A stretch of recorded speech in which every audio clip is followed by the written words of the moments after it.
Broadcasting live from the Business RadioX studios in Atlanta, Georgia, it's time for Atlanta Business Radio, spotlighting the city's best businesses and the people who lead them.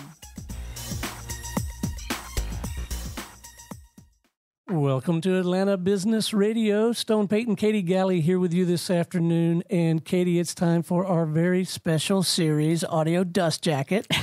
We have with us in the studio this afternoon author of Create Your Own Job Security. Please join me in welcoming to the broadcast, Mr. Hovey Smith. Good afternoon, sir. Well, I'm very pleased to be here. Well, we are delighted to have you.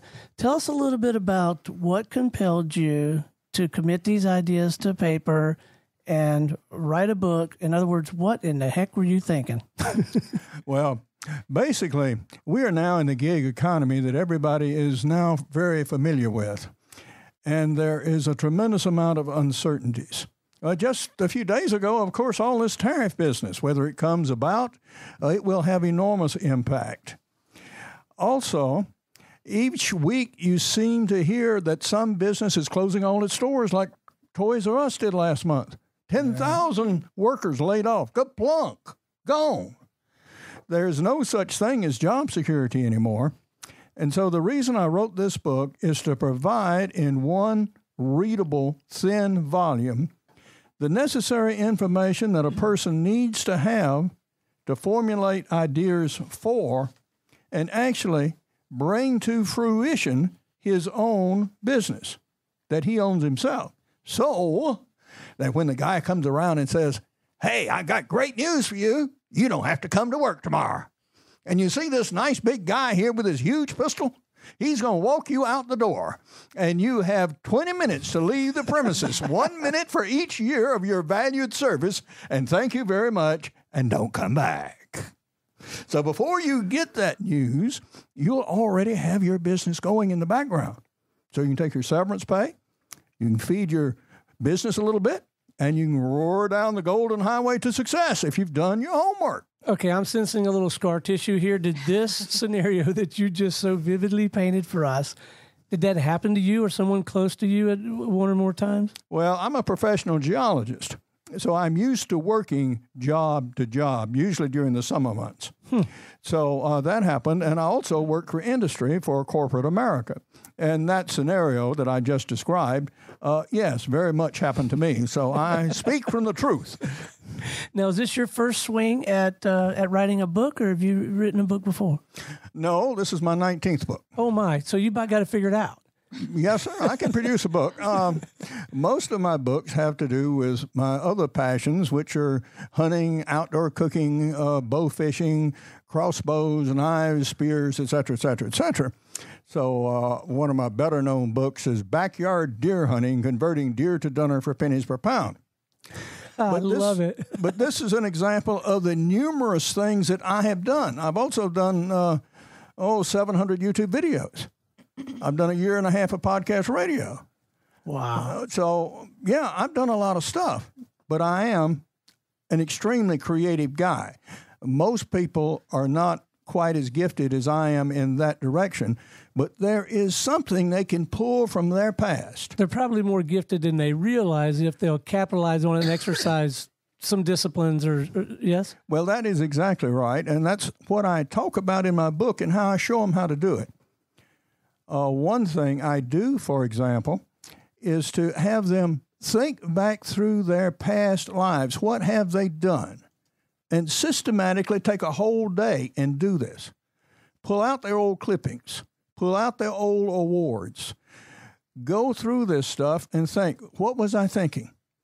Is any of this a valid business concept today?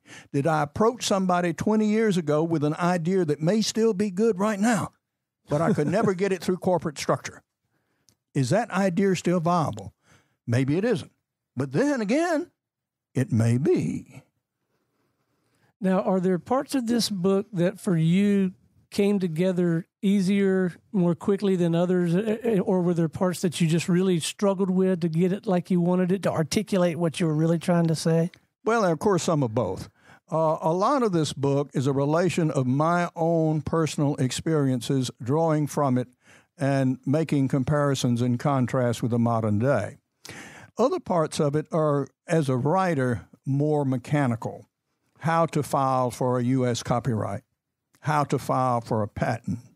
And I go through the process and what I think might be a fun read, and also give the specific information. Okay, who do you apply to? Exactly how? What forms do you see? How long does the process take? Is it terribly costly to get a copyright? No, it's not. Is it terribly costly to get a trademark? No, it's not. Is it terribly costly to get a patent? Yes, it is. So these are the realities, of the real world and what I explain in my book. So let's take Katie. Let's get some real life counsel here. Okay. So Katie Galley, as most of our listeners know, and you'll be delighted to hear, above and beyond what she does here, she has her own podcast, her own enterprise, Keep Moving Forward. In fact, we'll give you a little context for it so you can give her the best counsel. But I'm of the opinion, and I think the other third of the leadership team, Lee Cantor, would say the same thing, that among other things, it's probably about time for you to consider getting a book out there, because you've had some marvelous conversations with some great people. Before we get some counsel from Hovey on how to approach that or any other ideas you might have, just some quick context about what that is. Keep moving forward so that Hovey knows and has the backdrop for this. So Keep Moving Forward is a podcast where I interview current and former professional and collegiate athletes who successfully transitioned out of the world of athletics and into the real world. So whatever that looks like, if they started their own business, if they entered into corporate America, if they became coaches, whatever they did, they used everything they learned as an athlete to help them successfully transition into the next phase of their life. And so that's what I interview guests who have made that successful transition and what it looked like for them to determine what that success is. Okay. Yes. From a sports life or from sports to business would be a working title. The concept is excellent, but you're doing several things here. One, you're selling knowledge. You're selling your own experiences and you're selling the collective experiences to others. You might run into a little bit of copyright problems there. If you are going to quote somebody in a book or use their content in another way than they originally gave it to you, it's a courtesy, at least, if not a legal requirement, to say, yeah, can I use this in my coming book? And some may say, most will say yes, go ahead. If you frame it right, most of them are probably going to be really supportive. Yeah, right? It gives them added publicity. There may be some who say no, but you should offer them, that potential. If they are public figures, then that is quite another thing. Public figures have public lives, and you can use any content that they freely gave you that's not otherwise copyrighted in a derivative work. That's one of the peculiarities of the legal system. Now, about writing the book. First off, think about who is your audience. Are you only speaking to sports figures who have been in competitive sports of various sorts? Are you only counseling them? Or are you reaching for an even larger market where you're using them as an example to counsel others? Sports figures of necessity have one thing going for them: an extreme drive to succeed, and extreme focuses. This can be both beneficial and, like most other things, detrimental. If you get too focused too long on one narrow field, you sort of get to the idea that you maybe can't do anything else, which is absolutely wrong. But the idea is to take that drive, convert it into another passion, altogether independent, perhaps. Many sports figures, for example, have gone into successful real estate. They've gone into acting. They've gone into other aspects of the arts, or even franchise cookware, for that matter. Now, wouldn't she already have a leg up, aside from the fact that she's had conversations and has gained insight from getting to know some of these people and build relationships? But she's also, because it's a podcast, she's actually captured a lot of these conversations, recorded these conversations. Wouldn't that be a tremendous leg up in crafting a book? Yes. The challenge in that is to keep it in the same voice. So that, you talk to individuals, and so you run and flow with the individuals. You pick up annotations from their conversations. You joke and blah, blah, blah, blah, blah, blah, blah, which is fine. And I have some jokey stuff in there, as a matter of fact, where I talk about Chinese white spirits and the perils thereof. But I hope we get to that. All right. But you need to, decide. Writing is different from broadcasting, because writing, you're actually producing a coherent work that has to be well organized. Okay, what does these four people say? Are they saying the same thing? Do I have a chapter called Determination, for example? And all athletes will illustrate this property. Okay, which do it best? And do I have a chapter Thinking Outside the Box, which would be another logical chapter? Okay, these athletes, for injury or whatever, maybe can no longer do the athletic sports that they once did. Okay, what is outside the box? What are they uniquely qualified to do? Is it broadcasting? Well, that's an easy one. You can broadcast your sports games or whatever, and many have, and some better than others, for sure. But some have made long-term successful careers. Some have become characters in their own right. They have become radio personalities. That is another type of gig, and that's something I do. I also do stand-up comedy. So when do you sleep, Hovey? Little. To digress, a comment to that. We are, all of us, differently challenged and differently gifted. I happen to be a very creative guy, and these creative capabilities come on me so strong and so often that I either must exercise them or go mad. And in fact, that is a named mental illness of that nature. So I dabble and do a lot of stuff. And the failures in this is getting myself spread through thin. Yeah. But this is the creature I am. So I'll write my books, I'll do my videos, I'll do my comedy, I'll do my plays, I'll make my knives. And all of this keeps me alive.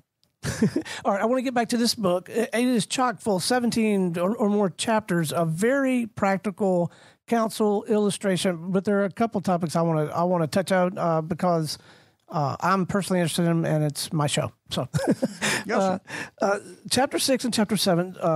Chapter 6, selecting the best business model, and Chapter 7, starting a business with minimal capital. Can you speak to both of those a little bit? What I suggest people do is starting maybe even as early as high school. They start mowing lawns or doing something to earn a little money in their local area, but get used to the idea of being an entrepreneur, of having their own business, making their own money. Then, by the time they get into college or of that age, start thinking through what they would really like to do with their lives. List things that they can do. Make a list of 25 or more. Okay, I can mow lawns, I can wash cars, I can blah, blah, blah. But I really want to be a professional dancer. All right, maybe that's his passion. Making money as a professional dancer is a terrible profession. It's just wretched. But if that's your passion, all right, I'd suggest you strongly have something on the side. So you look through these and say, okay, what can I do now to make immediate money? Maybe it's selling stuff on eBay. In the meantime, I'm taking my dance lessons. So, all right, then I get to work. Maybe it's retail sales because that's the available job. But you categorize these businesses and you develop them as you need while you're continuing to work on what it is you want to do. So you go to dance seminars. You maybe take private training. You may even relocate to New York because that's where the demand is. And slowly progress through your profession. So finally, by the time you get late in life, you have your business already started and you're doing what you really wanted to do all along. And you do this for the rest of your life or as long as your physical abilities will allow. Now, to speak to your second question is, how do you raise money? Well, the first thing probably that comes to mind is eBay sales. Think of a category of product, specialize in it, and it become a world expert in whatever it is. It might be glass eyeballs. But sell these to the international market. So if Hollywood needs a glass eyeball specialist, you're the guy. And they pay very good money for the limited time they leave you. Well, there really can be tremendous value and profit in having specialized expertise in a niche, right? Or even a suite of niches. This idea of niches make riches, there's something to that, isn't there? Yes. A recent example, Cabela's. Cabela's is a company started with two brothers and his wife selling flies they did not tie to fishermen in Wyoming. Trout fishermen. 2 weeks ago, they sold that company that they started in 1962 for $5.5 billion. Billion with a B. That'll get them through retirement. So, yes, they don't have to worry about anything anymore, except something to keep them occupied and busy. Right. They can't quit. And that's one of the things about this business is, once you get started with it, you probably can't quit. You'll just ultimately die like we all do. Now, do you have a predilection for, do you prefer, if you're going to start the next business, and it sounds like to me it could happen any day now, would you prefer for it to be customer funded, or do you like the idea and do you get kind of enamored with the idea of going out and raising capital and bringing on partners and that kind of stuff? Or that can work for some people, but I don't like it personally for me. I like things I can control myself. Yeah. Now, my own late life business is Hovey's Knives of China. And this is an unusual proposition. I went back to ancient China. I was interested in coins as a boy, and one of the most unique things in Chinese coinage or in world coinage is a Chinese knife money, 3,000 years ago. Money that was actually cast in bronze, shaped like knives, with a hollow ring in the top that you carried around on a string. This was money. This is how you bought goods and services. This was money. Huh. Yeah. But the Chinese knife had to do more than just merely cut. In the example I'm holding in my hand right now is my medium-sized chopper. It has a truncated point, a square point. No point. In fact, it uses a scraper. It has a flat bottom. It's used as a chopper. It's wide, so it's used to serve with. It has a slope on the point, so you grasp it very near the end and use it to do very detailed cutting. It's also, of course, a very fine dicer or chopper. This ring on the end, which is about an inch and an oval rather than a circle, fits in the palm of the hand, so it's absolutely a non-slip grip. You can dip this knife in lard and do anything you want with it, and it will not slip in the hand. So this was an interesting multi-purpose tool.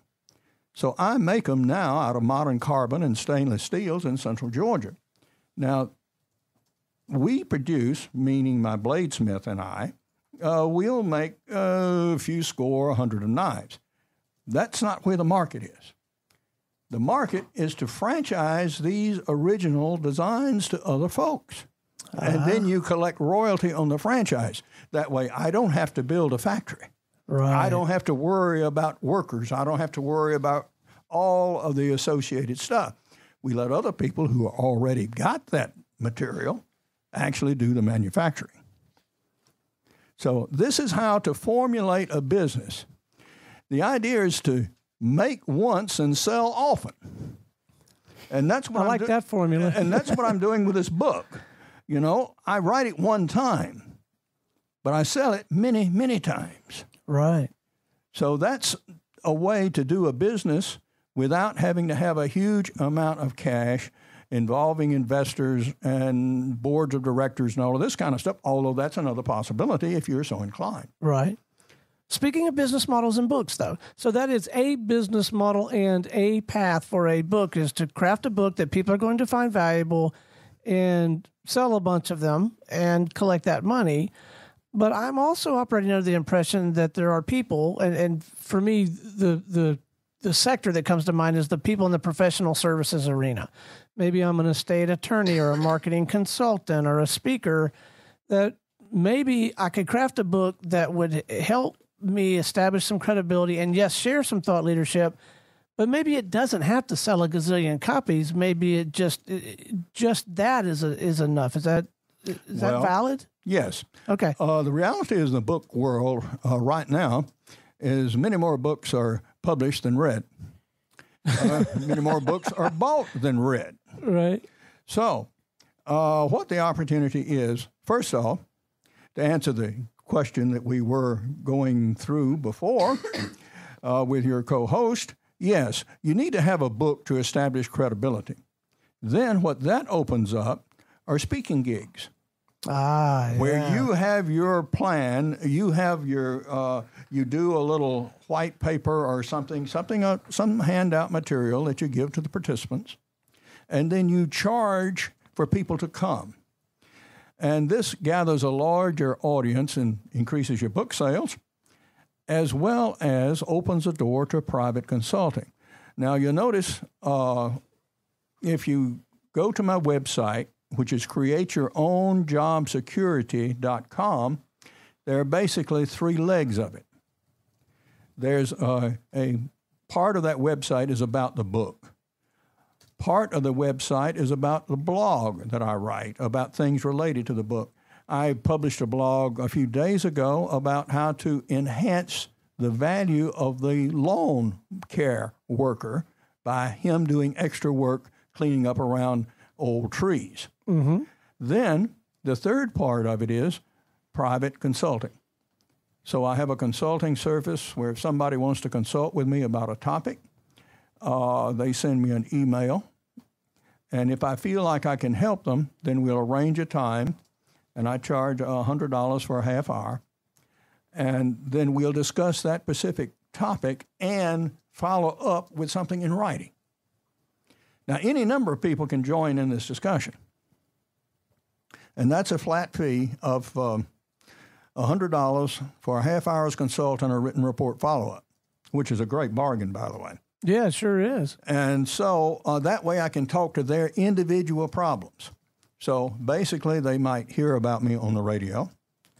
They might go to one of my events, which could be at a place like the Salvation Army, who foster business promotion and development among their innumerable other activities. And then, say, run into a problem or want some more detailed stuff from my book, then they can call me personally and talk about it. That way, you offer a complete range of services. So another thing for our co-host to think about is, okay, once I got this book, what am I telling people? What can I coach them about? I have all these examples. What are the teachable or learnable lessons that these people have taught me? Determination and drive can get things done. That's certainly the major one. But it's also perseverance through the traumas and ills that we're all, accustomed to, particularly as you get older like I am. Because I'm 76 now. Are you really? Yes. And no doubt there are some truly transferable disciplines, rituals, things that people who may not be naturally gifted in an area, but they can increase their capacity, their effectiveness in some of these areas and produce some of these results, or at least move further down the continuum if she were to structure it and deliver it to them, right? Yes. There are people who will only respond to certain types of responses. That's why I have 700 YouTube videos up. I have a dozen on how to start your own business, from how to create a name to what to do with it before you croak. And this is free content that's just out there. Yeah, it's out there on YouTube right now. Wow. You can just look up my name and go to it. How many Hoveys could there be out there, right? That's good. Have you enjoyed having that name, Hovey? Yes, I have. It's been a blessing rather than being William Smith. Yeah, I'll bet. It has, and I use it and encourage people when I have a chapter on naming things, that if they have a unique, identifiable, easily pronounceable name, like Hovey happens to be, that by all means use it. Yeah. Use it as a brand. And so that is that is basically my brand, and my apologies to other Hoveys who happen to be out there. Well, no, I've had similar favorable experience with the name Stone, and it's probably not quite as unusual as Hovey, but there are not a lot of people named Stone, and people do remember it, and it's kind of a good stage name, and that really, it's family name, and there's story behind it, and I've always tried to capitalize on it, and delighted that I had the name. Yeah, it really works, and I'm sure you came by it exactly the same way. It is an English last name and was attached as a middle name by my great-great-great-grandfather to his son. Oh, wow. And so I'm actually William Hovey Smith III. All right. So what's next for you? Where are you going to be putting your energy in the next, 18 months? Well, we're going to be pushing the book. It was accepted for exhibition at an international book fair in Frankfurt, Germany. All right. So I may well be going there. It depends on the cost and the benefits I would expect to arrive from being there. But among the things I hope to do is actually produce an English version of this for the Brexit market. Because England and the United Kingdom are in terrible turmoil right now, and it's going to get worse. So the idea of being able to think about, conceive of, and start new businesses in the UK is going to be a very, very important topic, and my book is already there, except I need to cast it for the British market. So I talk about how you do a British patent, how you do copyrights in the Queen's way, et cetera, et cetera, et cetera. But this means just modification of a few interior chapters. Most of the book contents will remain exactly the same. Fantastic. Well, we got to wrap. We got to do this again. I'd love to do this every week. Before we do, let's make sure that our listeners know how they can reach out and have a conversation with you if they'd like, and how they can get their hands on this book. Okay. The book is available at Amazon.com, and it is Create Your Own Job Security. It's also available as an ebook. Now, to contact me personally, you can do that at hoveysmith@bellsouth.net. Now, you can also go to the blog for the book, which is createyourownjobsecurity.com. You don't need a www or anything in front of it. Just put that in your computer, and it'll go and get there. Yes, sir. Well, it has been an absolute delight having you on the show, and in all sincerity, let's stay connected and think about doing this again sometime, okay? Sure. All right, until next time, this is Stone Payton for Katie Galley. Our guest today, Hovey Smith, and everyone here at the Business RadioX family saying we'll see you next time on Atlanta Business Radio.